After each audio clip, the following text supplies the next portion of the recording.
c'est un peu inédit ce qui se prévoit faire, ce que propose Embalo, puisque l'Assemblée générale des Nations Unies s'ouvre normalement le 13 septembre. On ne sait pas exactement quand est-ce que ce sommet extraordinaire sur la Guinée, le Burkina et le Mali sera organisé. Mais on nous apprend que c'est ce que veut Embalo, et je pense qu'il y a beaucoup de chefs d'État aussi, d'après le Jeune Afrique, qui sont d'accord pour que cela se tienne, parce qu'il faut rappeler qu'il n'y a pas de sommet de la CEDEAO prévu pour le reste de l'année.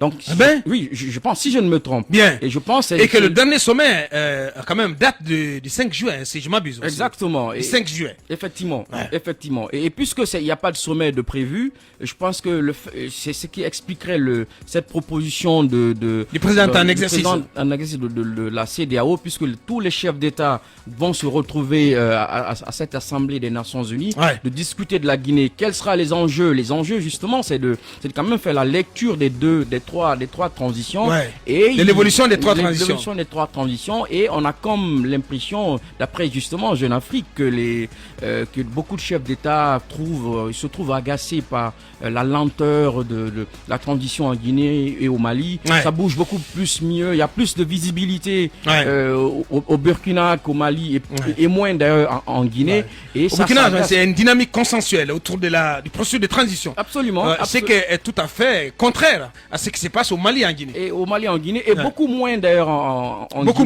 Guinée. Sauf que quand même, je posais la question, parce qu'il y a une médiation qui est en cours, une médiation de la CEDEAO. Peut-on donc faire litière, donc faire abstraction de cette médiation? C'est quand même la CEDEAO qui a désigné, qui a envoyé un émissaire, un facilitateur en Guinée, qui a bouclé il y a quelques semaines dernières, quelques jours derrière, son deuxième séjour de travail en Guinée. Peut-on donc gommer cela, écarter cela, ignorer cela et prendre des sanctions contre la junte guinéenne, comme Jeune Afrique le prédit dans son article? Moi, je n'y crois pas du tout. Moi parce aussi. que ce serait de la folie quand même. Ce serait se faire harakiri, se tirer des balles dans les pieds. Parce que la CEDEAO ne peut pas, en même temps, engager une médiation. C'est de sa propre initiative. Et sous la demande de plusieurs acteurs guinéens, il ne peut pas donc ignorer cela et se fâcher contre la Guinée. C'est de mon point de vue.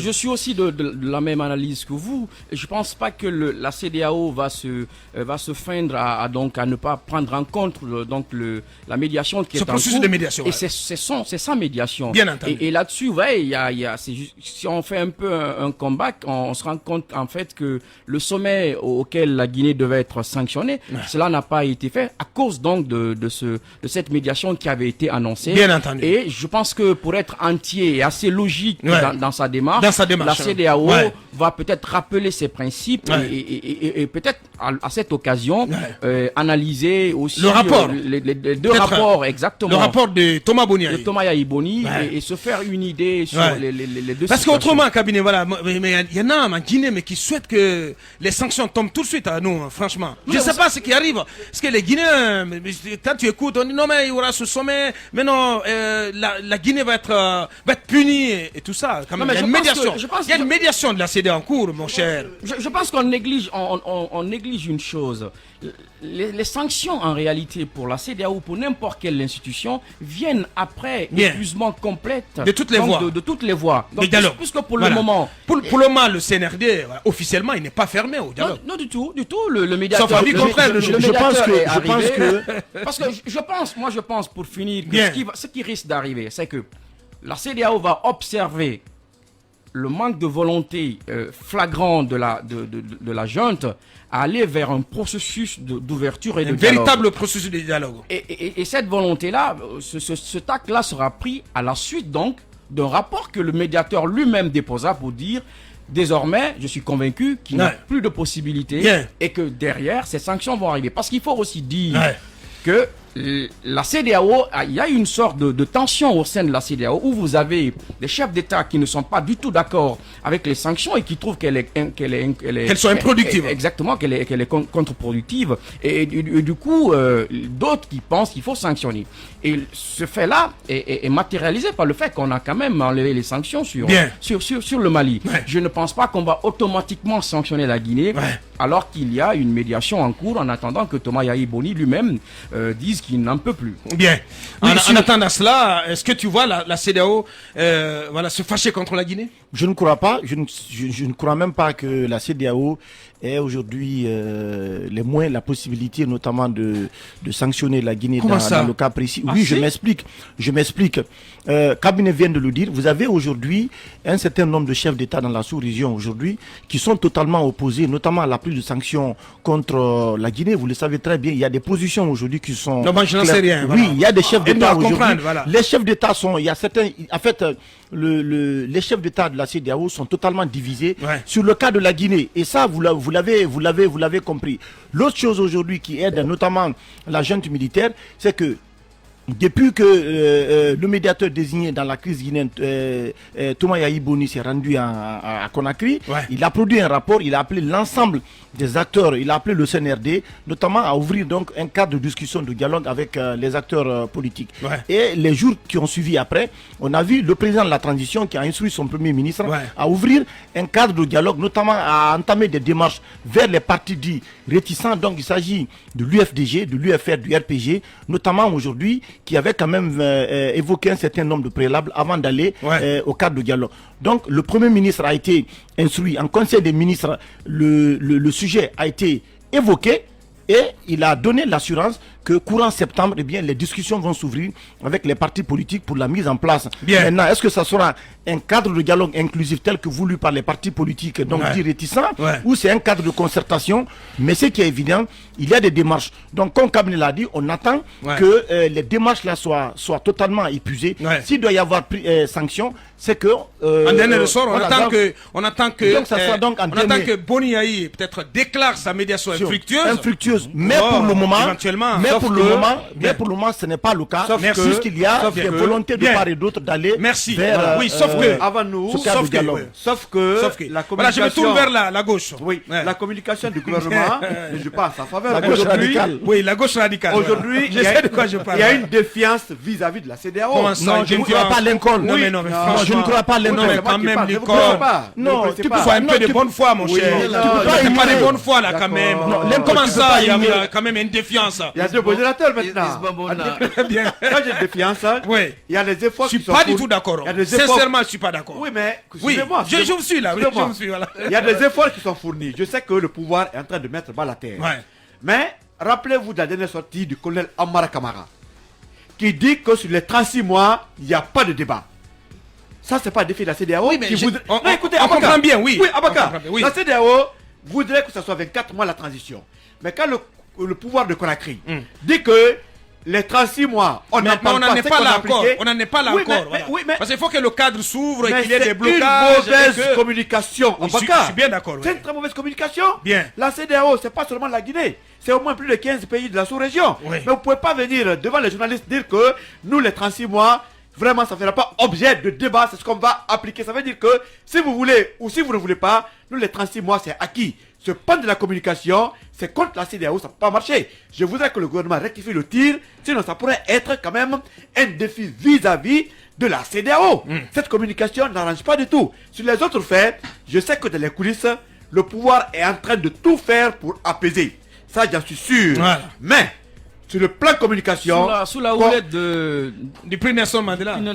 Non, pas forcément lui. Il y a même le PM qui a le soutien actuellement du palais. Du palais, tout à fait. Pas le prix Nelson Mandela. Ce qui semble d'apparence. Oui, aujourd'hui, il y a beaucoup quand même, il y a beaucoup de négociations. On nous apprend que Ousmane Gawal aussi. Non, je dis le PM est soutenu par le palais. Et les institutions républicaines, notamment avec Ambalo qui est son grand frère. Non, mais pas forcément. Il faut seulement. Gawal, il est Ambalo est le grand frère de Ousmane Gawal. Ben, je sais pas qui est le grand frère de qui, mais c'est des frères. Oui, il faut changer de communication, c'est tout. Il faut qu'on arrête de donner la parole au colonel Amara et Ousmane Gawal par rapport à la situation. Sinon, ils vont envenimer. Oui, mais pourquoi pas? Ce sont les deux porte-parole de la présidence et du gouvernement. S'ils ne sont pas dans leur rôle, il ne faut pas qu'ils créent des problèmes à la Guinée. Bien. C'est le colonel Amara. Bien. Donc il faut changer de porte-parole. Non, la présidence, oui. En fait, leur communication, en réalité, Abouakar, n'arrange pas du tout la position aujourd'hui du gouvernement. Parce que ce qui est évident, c'est important de rappeler. le CNRD est dans un processus d'apaisement. On s'est rendu compte que le discours avec fermeté qui a été tenu longtemps n'est pas la solution au problème guinéen. Ouais. Donc le CNRD, le président de la transition a compris qu'il ne peut pas aller aujourd'hui en confrontation. On ne peut pas continuer dans cette ça. voie. Il peut pas ouvrir des fronts un peu partout. Il y a la CEDEAO qui est sous son dos. Il y a les partis politiques aujourd'hui qui sont totalement remontés par rapport à la gestion de la transition. Ouais. Donc ceux qui doivent communiquer au nom du CNRD, notamment c'est le ministre Ousmane Gawad Diallo et le colonel Amara Kamara, en réalité aujourd'hui, franchement, qui ne sont pas dans la bonne démarche parce que chaque fois qu'ils interviennent, oui, parce que ils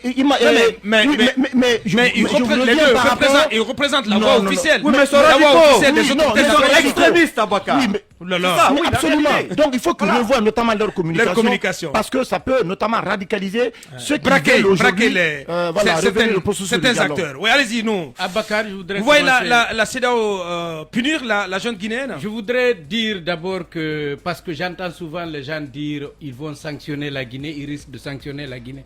Non, il n'est pas question de sanctionner la Guinée. Comment ça? Ce qu'il s'agit, c'est de sanctionner la junte militaire. Pas les Guinéens, mais pas la Guinée. Les conséquences. Oui, les conséquences. Mais quand on va prendre des sanctions économiques.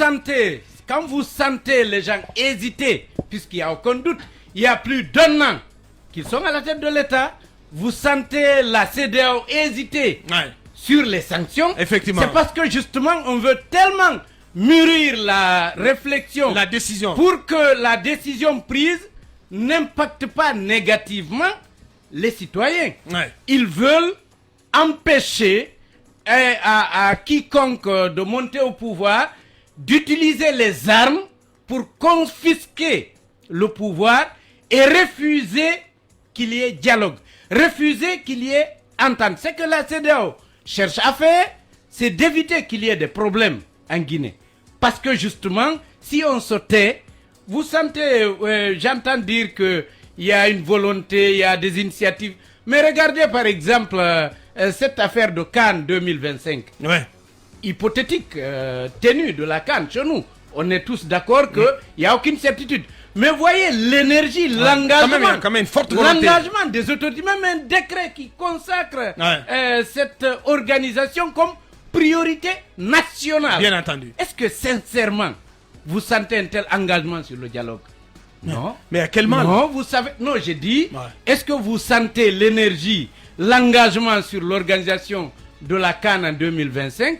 Est-ce que vous sentez un tel engagement sur le dialogue, sur l'aplanissement des divergences, sur la concorde entre je réponds les par partis? Oui. Je réponds par oui. Non, mais je pense que non, il y a un nouveau contexte. Vous savez, quand je vous il y a un nouveau contexte que tu ne peux pas ignorer. Le nouveau contexte que je perçois, c'est que ces derniers temps, quand j'entends Abakar ces derniers temps, je sens effectivement, comme le dit souvent Wouri, puisque je suis l'un de vos fidèles auditeurs, vous êtes écouté à la présidence. Ça, je l'ai senti ces derniers temps, parce que je vois un Abakar tellement engagé à montrer une bonne volonté. Une bonne volonté de la jeune. Non, pas du tout. Que je me rends compte pas du tout.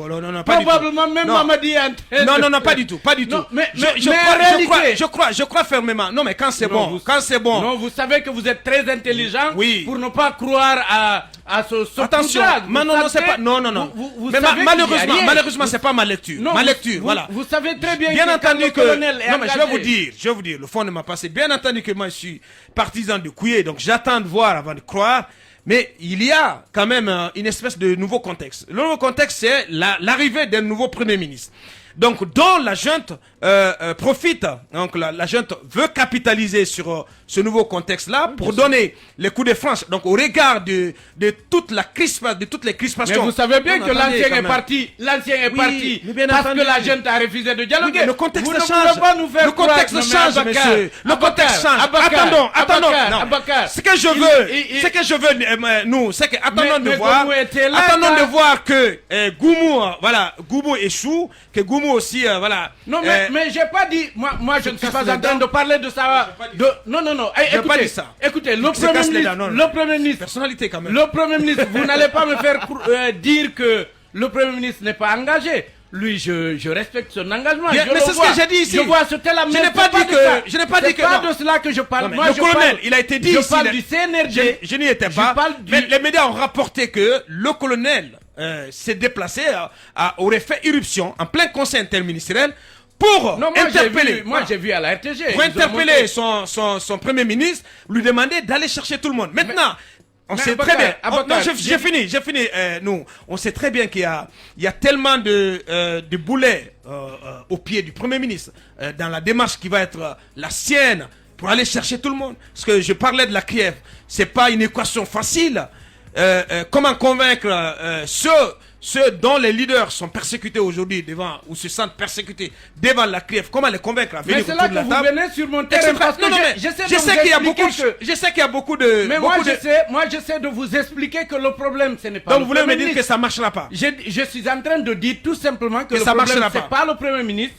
Ce n'est ni sa volonté ni son engagement, c'est la volonté du colonel. Alors qu'est-ce que vous faites Qu'est-ce que vous faites de ce déplacement du colonel en plein conseil interministériel et aller demander à son premier ministre? Donc cela ne vous dit rien. Mais vous êtes suffisamment intelligent, vous savez très bien que... Malheureusement, non, mais malheureusement, je ne fonctionne pas comme toi. J'essaie de prendre cet acte. Mais laissez-moi dire quelque chose. Je prends acte de ce déplacement en attendant de voir la suite. Mais qui vous dit qu'il est allé demander ça? C'est la communication de la présidence qui vous le dit. Mais il ne croit à rien. Mais je suis en train de vous dire que c'est la communication, vous savez, c'est quoi communiquer. Mais non, il ne croit à rien. Non, je suis en train de dire que c'est la communication de la présidence qui nous dit qu'il est allé pour ça. On ne sait pas en réalité pourquoi il est allé. C'est eux qui le disent. Mais ce que je perçois, c'est que le colonel est suffisamment bien engagé pour l'organisation de la CAN en 2025, mais je ne le sens pas pour le dialogue, je ne le sens pas pour l'apaisement, je ne le sens pas pour... Alors quand on dit dans le compte rendu du Conseil des ministres qu'il a demandé à son Premier ministre de mettre tout le monde autour de la table courant septembre 2022, c'est pas une espèce de volonté? J'ai dit c'est de la communication, je sais que... Abakar, je termine par ça. Je termine par ça. Lorsque le professeur Alpha Condé a réussi son coup KO en 2015, quand il a voulu aplanir, il n'a appelé ni un média, ni un ministre, ni un premier ministre. Il est allé voir Selou, qui était son concurrent direct. Il a chahuté, vous vous souvenez? Sauf que là aussi, il allait dire que là aussi c'était une manœuvre. Oui, c'était une manœuvre politicienne. Je sais, mais je dis, ça a plani. Il allait dire que j'aurais souhaité venir ici pour un événement heureux. Il savait que Selou se préparait à se marier. Il a lancé une idée comme celle-là, alors que nous, on le savait. Nous, on ne le savait pas. Et il a dit, malheureusement, qu'il y avait ça. Et il a rétabli le contact pendant plusieurs mois. Il n'arrêtait pas d'appeler Selou. Donc, ce que vous demandez, c'est que le colonel lui-même prenne accès à Sidia Touré, à Selou Dalin, à tous les acteurs sérieux. Pour l'instant, le président de la transition a donné des instructions au Premier ministre d'aller chercher les autres acteurs qui continuent de boycotter le cadre de dialogue afin qu'ils rejoignent la table de concertation. Le président m'a demandé, en tant que Premier ministre, de tendre la main afin que ceux qui hésitent encore à venir autour de la table dans le cadre des concertations viennent. Il m'a demandé d'aller les chercher pour qu'on discute.